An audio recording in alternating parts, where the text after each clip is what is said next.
بسم الله الرحمن الرحيم. عن أبي هريرة رضي الله تعالى عنه قال قال رسول الله صلى الله تعالى عليه وسلم: لا يتمنى أحدكم الموت، إما محسنا فلعله يزداد، وإما مسيئا فلعله يستعتب. رواہ البخاری۔ نبی کریم صلی اللہ علیہ وسلم نے ارشاد فرمایا، تم میں سے کوئی شخص موت کی تمنا نہ کرے، کیونکہ اگر تو وہ نیکوکار ہے تو شاید کہ وہ نیکیوں میں اضافہ کر لے، اور اگر وہ خطا کار ہے تو شاید کہ وہ توبہ کر لے۔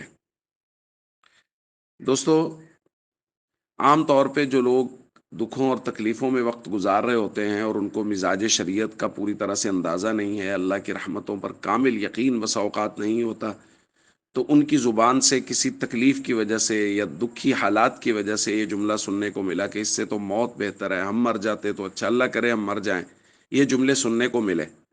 اسی وجہ سے مختلف روایات میں نبی کریم صلی اللہ علیہ وسلم نے موت کی دعا اور تمنا کرنے سے منع کیا ہے۔ حضرت انس رضی اللہ تعالیٰ عنہ سے روایت ہے، فرماتے ہیں نبی کریم صلی اللہ علیہ وسلم نے فرمایا: لا يتمنین احدکم الموت من ضر اصابہ، کوئی آدمی کسی دکھ اور تکلیف کی وجہ سے جو اس کو پہنچے ہرگز موت کی تمنا نہ کرے۔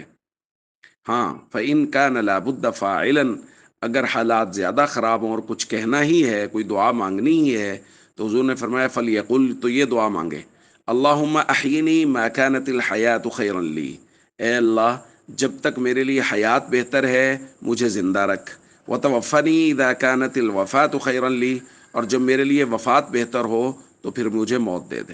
یہ جملہ کہا جا سکتا ہے۔ موت کی تمنا کرنے یا دعا کرنے سے نبی کریم صلی اللہ علیہ وسلم نے منع فرمایا ہے۔